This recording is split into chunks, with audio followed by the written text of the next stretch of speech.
Hello everyone, tarot with M Singh में ma'am Singh आप सभी का बहुत बहुत स्वागत करती हूँ। हमेशा की तरह मैं आ गई हूँ आपके पर्सन की करंट एनर्जीज़ के साथ। देखते हैं कलेक्टिव लेवल पे आपके पर्सन की करंट एनर्जीज़ क्या हैं, सबकॉन्शियस माइंड में क्या चल रहा है, इमीडिएटली क्या एक्शन एक्सपेक्टेड है। शुरू करते हैं आज की रीडिंग लेके प्रभु का नाम। हर हर महादेव, जय हो शिव शक्ति, जय हो राधे कृष्णा, जय हो मेरे भाई। हमेशा की तरह सबसे पहले हम मेजर अरकाना से लेंगे 5 कार्ड, क्लैरिफाई करेंगे टैरो से, देखेंगे आपके पर्सन के सबकॉन्शियस माइंड में क्या चल रहा है। उसके बाद देखेंगे उनकी feelings, next action with some guided messages. 5 card में से किसी एक कार्ड को गेस करना हो तो आप गेस कर सकते हैं अपने इंट्यूशन को चेक करने के लिए, और कमेंट सेक्शन में लिख सकते हैं। कलेक्टिव रीडिंग है गाइस, जनरल रीडिंग है, तो जो बातें जो सिचुएशन रेजोनेट करे उसे रख लीजिएगा, जो बातें जो सिचुएशन रेजोनेट ना करे उसे जाने दीजिएगा। वो एनर्जी किसी और के लिए हो सकती है। अपने बारे में पर्सनली जानना चाहते हैं तो व्हाट्सएप पे अपॉइंटमेंट बुक कर सकते हैं। व्हाट्सएप नंबर है 8840987101। डिस्क्रिप्शन एंड अबाउट में डिटेल्स दी होती हैं। Let's start. 5 card angels, collective energy. जय राधे कृष्णा।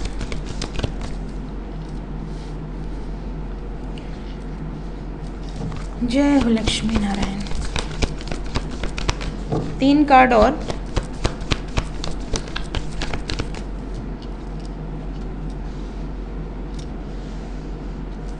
एक कार्ड और 2 आ गए।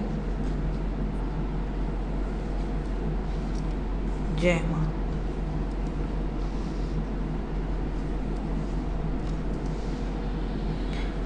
ओके, तो साइन की बात करें तो यहाँ पे तुला राशि, वृषभ राशि, कर्क राशि, मीन राशि और मेष राशि, मिथुन राशि मौजूद है। इंग्लिश में Libra, taurus, spices, cancer, Aries and Gemini आपके पार्टनर का सन साइन, मून साइन या असेंडेंट हो सकता है। एनर्जी की बात करूँ तो एनर्जी कुछ ऐसी है जैसे आपके पार्टनर इस टाइम पीरियड में इमोशंस से बहुत ज़्यादा ऑपरेट कर रहे हैं, दिल से बहुत ज़्यादा सोच रहे हैं, और आपके बारे में मतलब आपको लेकर जब बात आती है, दुनिया के लिए बड़े लॉजिकल हैं, बहुत ज़्यादा दिमाग से सोचने वाले शख्स हैं, लेकिन जब बात आपकी आती है तो ये सिर्फ और सिर्फ दिल से सोचते हैं। इमोशंस बहुत ज़्यादा अटैच्ड है आपसे भी कई बार बहुत रूडली बात करते होंगे, कई बार बहुत ऐसे दिखाते होंगे कि इनको ज़रूरत नहीं है, ये बहुत ज़्यादा इंडिपेंडेंट है और इनको किसी के आगे झुकना नहीं पसंद है, कॉम्प्रोमाइज़ करना नहीं पसंद है, कोई इनको डोमिनेट नहीं कर सकता या नहीं कर सकती। लेकिन अंदर ही अंदर आपको पता होता है कि ये आपके आगे बिल्कुल अलग है। दूसरों के साथ इनका जो एनर्जी है वो बिल्कुल ऑपोजिट है आपके सामने ये बिल्कुल अलग तरीके से बिहेव करती हैं या करते हैं। सो ट्रू सेल्फ में रहते एक तरीके से, जैसे इंसान अपने माँ के साथ रहता है बिल्कुल ट्रू सेल्फ में, वैसे ही पार्टनर जो आपसे ट्रू लव करेगा या करेगी वो आपके सामने बिल्कुल ट्रू सेल्फ में रहते हैं। कोई मतलब छुपाना नहीं, कोई जजमेंट का टेंशन नहीं कि ये मुझे कैसे जज करेगी या करेगा, अगर मैंने ये बोल दिया तो उसको कैसा लगेगा, अगर मैंने वो बोल दिया। नहीं, ट्रू लव में ये चीज़ें नहीं होती है। वो बिल्कुल ऐसे बिहेव करेंगे जैसे कि वो बिल्कुल नेचुरल अपने रियल सेल्फ में। सो ये एनर्जी यहाँ से पिक हो रही है। बहुत सारे लोग जो नो कॉन्टैक्ट सिचुएशन में हैं, यूनियन के चांसेस बहुत ज़्यादा स्ट्रॉन्ग हैं। Let's clarify each and every card ताकि हमें और ज़्यादा क्लैरिटी मिले।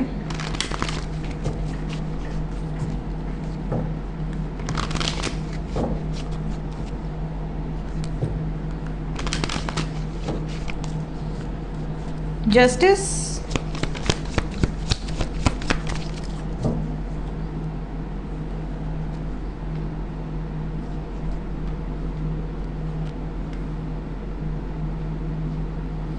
जस्टिस को जजमेंट ने क्लैरिफाई किया with 3 of swords and 4 of pentacles. कई बार इन्हें ऐसा लग रहा है ना कि बहुत ज़्यादा केयर करते हैं, बहुत ज़्यादा, ये भी गलत है।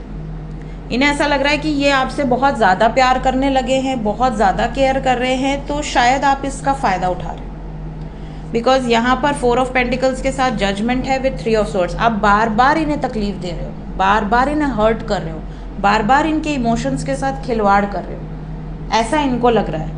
या फिर वाइस वर्सा एनर्जी हो सकती है, मे बी आपने ये शब्द इनको बोले हैं या फिर ये आपके साथ ऐसा बिहेव कर रहे हैं। मतलब इस तरह का कोई टॉपिक है जिसकी वजह से इस बारे में बहुत ज़्यादा सोच रहे हैं। जैसे आपने इनको ऐसा बोला हो कि तुम मेरे इमोशंस का फ़ायदा उठा रहे हो, तुम जान गए हो कि मैं तुमसे प्यार करता हूँ या करती हूँ, तो तुम ऐसे बिहेव कर रहे हो। ये यहाँ पर हार्ट ब्रेकिंग एनर्जी है, जिसकी वजह से मतलब कोई बात ऐसी लग गई है इनको, जिसकी वजह से इन्हें लग रहा है कि नहीं है, now this is the time कि मुझे अब सही का पक्ष लेना है, एडजस्ट या कॉम्प्रोमाइज़ नहीं करना। अगर आप सही हो तो सही का साथ देना है। हेरोफेंट,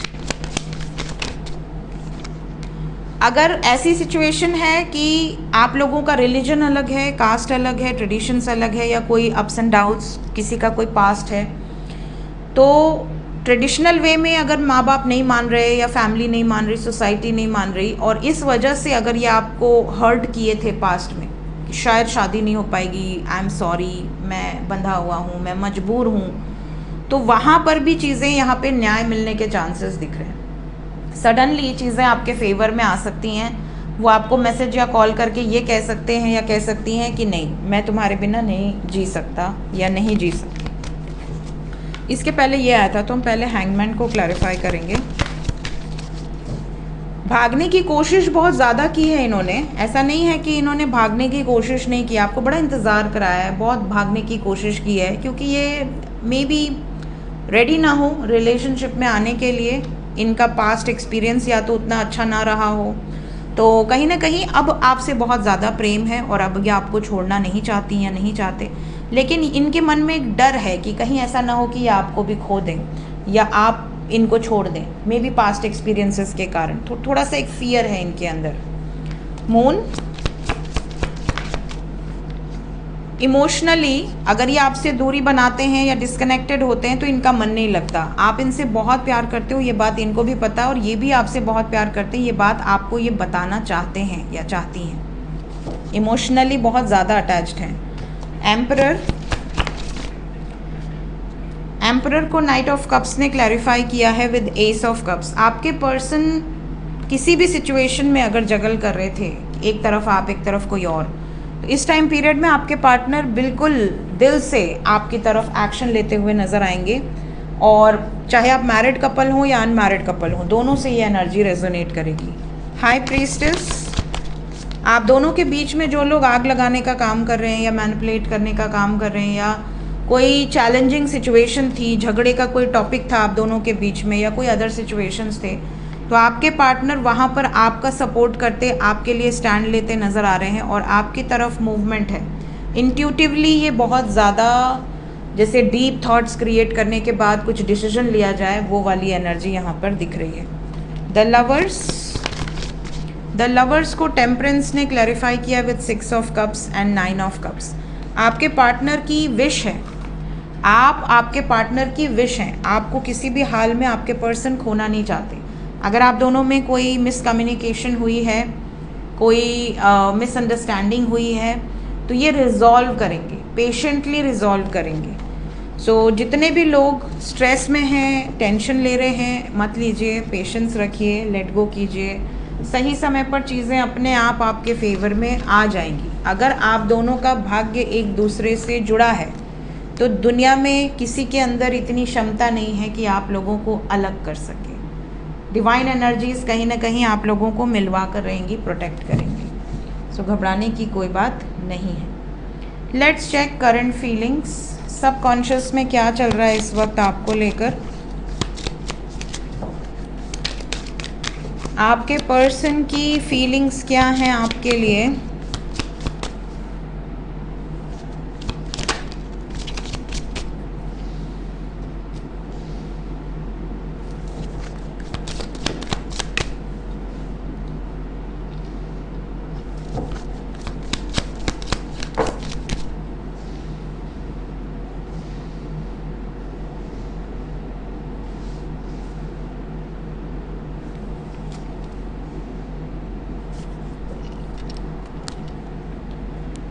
देखिए, सबसे पहली चीज़ जो यहाँ पर दिख रही है आपके पर्सन की फीलिंग्स में, ये है कि अगर सेपरेशन का कारण धोखा था, या इनकी कोई बैड हैबिट थी, या आप दोनों के बीच में कोई मिसअंडरस्टैंडिंग थी, तो ये उस चीज़ को लेकर बहुत ज़्यादा सोच रहे हैं। अगर इन्होंने झूठ बोला था तो इनको रियलाइज़ हो रहा है कि यार मैंने इस रिलेशनशिप को ख़राब किया है।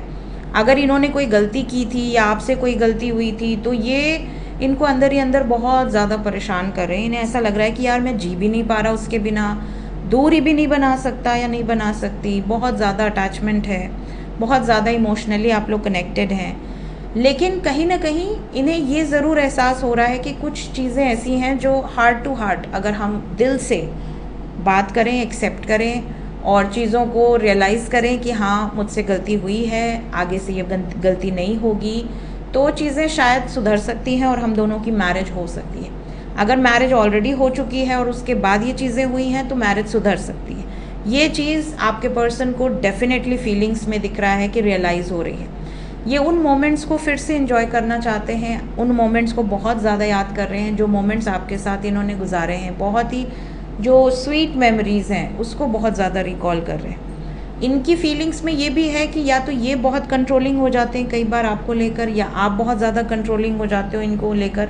तो ये चीज़ थोड़ा सा एक कंट्रोल इश्यूज़ जो है वो इनके मन में है, तो इस मुद्दे पर भी आपसे बातचीत करना चाहती हैं या करना चाहते हैं। फीलिंग्स में भी स्ट्रेस नज़र आ रहा है, जैसे ये बहुत ज़्यादा सोच रहे हैं और बहुत ज़्यादा रोमांटिक फीलिंग्स में नहीं कहूँगी, बट हाँ जैसे होता है ना एक डीप थॉट क्रिएट करना कि एक्शन क्या लेना है, इस रिलेशनशिप को प्रोटेक्ट कैसे करना है, मेरी कौन सी बात से मेरे पार्टनर को तकलीफ़ होती है, उस बात को कैसे इम्प्रूव करना है, ये चीज़ यहाँ पर नज़र आ रही है। लेट्स चेक इमीडिएट एक्शन, क्या एक्शन एक्सपेक्टेड है। सबसे पहले for those who are in no contact situation, जितने भी लोग नो कॉन्टैक्ट में हैं क्या एक्शन होगा।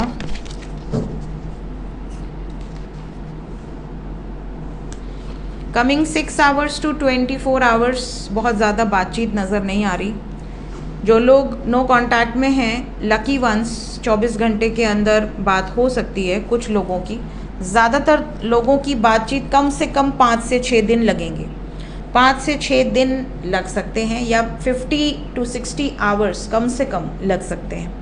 इतना ज़रूर दिख रहा है कि ये चाहे आपसे दूर हैं, चाहे आपसे नो कांटेक्ट में हैं, चाहे आपको ब्लॉक किया हुआ है या आपने इनको ब्लॉक किया हुआ है, चाहे इमोशनली ये कितनी भी डिस्टेंस में है, इनके दिल में सिर्फ़ और सिर्फ आप हैं। या आपको सोच कर, इमेजिन करके बहुत ज़्यादा रोमांटिक फीलिंग्स रखते हैं। ये अभी भी चाहते हैं कि चीज़ें पीसफुली रिजॉल्व हो जाएं। अगर कोई फिनेंशियल ब्लॉकेज है या फैमिली ब्लॉकेज है तो भी ये एफ़र्ट्स लगाने से पीछे नहीं हटेंगे।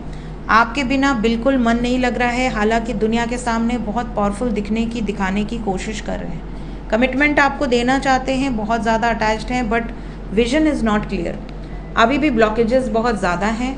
रूट चक्र, थर्ड आई चक्र ब्लॉकेज यहाँ से दिख रहा है। सो ये एनर्जी है, ये इमीडिएट एक्शन एक्सपेक्टेड है for those who are in no contact situation. जितने भी लोग कांटेक्ट में हैं, इमीडिएट एक्शन क्या एक्सपेक्टेड है।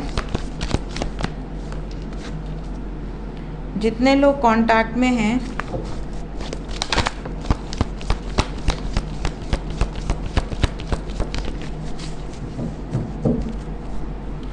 जितने भी लोग कांटेक्ट में हैं, आपके लिए आपके पर्सन किसी को सैक्रिफाइस कर सकते हैं, किसी को त्याग सकते हैं। स्पेशली कमिंग 1 वीक के अंदर, 24 आवर्स से 3 डेज़ के अंदर ही बहुत ज़्यादा लोगों को ये चीज़ें देखने मिलेंगी कि आपके पार्टनर, जैसे फैमिली हो गई, फ्रेंड्स हो गए, जिनके भी कारण आपके रिलेशनशिप में ब्लॉकेज आ रहा था, प्रॉब्लम आ रही थी, उनको त्यागने का दम रखते हैं। जैसे उनको एक बार में बोल दें कि आइंदा से मैं इनसे नहीं मिलूँगा या नहीं मिलूँगी, या उनकी बातों में नहीं आऊँगा, या मैं फैमिली कुछ भी कर ले मैं तुम्हारा साथ नहीं छोड़ूंगा या नहीं छोड़ूंगी। इस तरह की बातचीत हो सकती है, थोड़ा पावरफुल कन्वर्सेशन हो सकती है। आपको लेकर किसी को भी त्याग दें, आपके साथ पॉजिटिवली आगे बढ़ें, ये एनर्जी यहाँ पर दिख रही है। Specially within a week की एनर्जी है, क्योंकि पेंटिकल्स की एनर्जी स्ट्रॉन्ग है। सो बहुत जल्दी की एनर्जी नहीं है, बट एक हफ्ते के अंदर की एनर्जी हो सकती है। कुछ ऐसे वर्ड्स, कुछ ऐसे जेस्चर्स, कुछ ऐसी बातें आप दोनों के बीच में होंगी जिससे आपको ये क्लैरिटी मिल जाएगी कि मेरा पार्टनर मुझे छोड़ेगा नहीं या छोड़ेगी नहीं। ये एनर्जी है। देखते हैं एंजल्स क्या बताना चाहते हैं इस वक्त। गाइडेड मैसेज क्या है आपके लिए, आपके पर्सन की तरफ से। पहला मैसेज है कि कई बार रिलेशनशिप में आपको लगता होगा कि आपके लाइफ में कोई बंदा या बंदी आया, उसके साथ आपकी वाइब्स मैच नहीं की, फिर कुछ टाइम बहुत अच्छा चलने के बाद वो रिलेशनशिप बिल्कुल चौपट हो गया और वो रिलेशनशिप टूट गया। फिर आपकी लाइफ में कोई और शख्स आया या आई, तो कई बार वाइब्स मैच नहीं करती है। तो आपकी लाइफ से अगर कोई जा रहा है तो उसे जाने दो, अगर कोई नया आ रहा है तो उसे आने दो।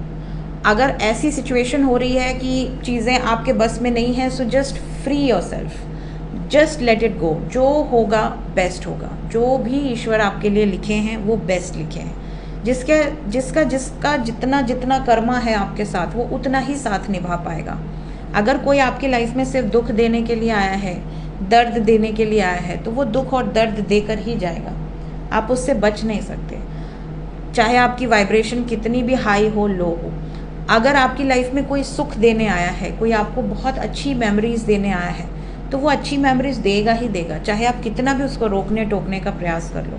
तो कहीं ना कहीं आपकी लाइफ में वाइब्रेशंस बहुत मैटर करती हैं। सेकंड मैसेज है आपके लिए, हमेशा ये मत सोचो कि जिस रास्ते पर बहुत कम ऑब्स्टिकल्स हों, बहुत कम हर्डल्स हों, उसी रास्ते को चुना जाए। नहीं, डिवाइन आपके रास्ते में अगर बहुत ज़्यादा हर्डल्स दे रहे हैं, बहुत ज़्यादा ऑब्स्टिकल्स दे रहे हैं, कोई बंदा है जो बिल्कुल स्ट्रेट फॉरवर्ड अपने रास्ते पर आगे बढ़ जा रहा है, बड़ा स्मूथ जर्नी है किसी का, और आपको उसको देख के लग रहा है कि यार उसकी जर्नी कितनी बढ़िया है, वो कितने आराम से आगे बढ़ गया, मेरी लाइफ में तो मैं इतनी दूर चलने में 100 बार ऑब्स्टिकल्स आ रहे हैं, तो क्या मैंने इतने पाप कर्म किए? नहीं। कई बार ऐसा होता है कि आपकी परीक्षा लेते हैं, ईश्वर परीक्षा लेते हैं, क्योंकि आपको उनको बहुत आगे ले जाना होता है और कई बार बहुत बड़ी जिम्मेदारियां देनी होती हैं। तो जिसको भी जिम्मेदारी देनी होती है उसकी परीक्षाएं थोड़ी ज़्यादा होती हैं। तो कभी भी अगर आपकी लाइफ में चैलेंजेस आ रहे हैं, ऑब्स्टिकल्स आ रहे हैं, तो ये मत सोचो कि आपने बहुत पाप कर्म किए हैं जिसकी वजह से आप भुगत रहे। नहीं, कई बार आपको तराशा जाता है, कई बार आपको बहुत ज़्यादा चमकाने के लिए बहुत घिसा जाता है। तो घिसाई होती है तो भी आपको ऐसा लगता है कि यार मैं ही क्यों पकड़ाता हूँ हमेशा। तो कई बार जो भी रास्ता आप चुन रहे हैं वो डिवाइन की मर्जी होती है। ज़रूरी नहीं कि आपके रास्ते में हमेशा आपको ओपन डोर्स ही मिले, हमेशा आपकी चीज़ें फटाफट बनती जाएं। तब बनेंगी जब ईश्वर आपको पास कर देंगे। ईश्वर पास कर देते हैं परीक्षाओं में, उसके बाद आपका रास्ता कोई रोक नहीं सकता। इस धरती पर तो किसी में उतनी शक्ति नहीं है। लास्ट मैसेज है आज के दिन में, the challenger. Your relationship could be challenging you in a very painful way. काफ़ी लोग ऐसे होंगे जो ऐसी चैलेंजिंग रिलेशनशिप्स में होंगे, जो मैंने आपको अभी ऑलरेडी समझाया कि जिसके साथ जितना कर्मा जुड़ा है उतना तो आपको फेस करना ही होगा, चाहे वो अच्छा कर्म हो बुरा कर्म हो। कई बार लाइफ में ऐसे लोग आएंगे जो आपको चैलेंजेस देंगे, पेन देंगे, सफरिंग देंगे, लेकिन उनके पेन, उनके सफरिंग से भी आप निखरेंगे। कहीं ना कहीं आपको राइट वे, राइट पाथ समझ में आएगा, आपको अच्छा और बुरा समझ में आएगा। लाइफ में जो अच्छा शख्स आएगा उसकी कद्र करना सीखेंगे। सो ये थी गाइज इस वक्त की एनर्जी रीडिंग। मिलते हैं नेक्स्ट रीडिंग में। Till then take care, bye bye.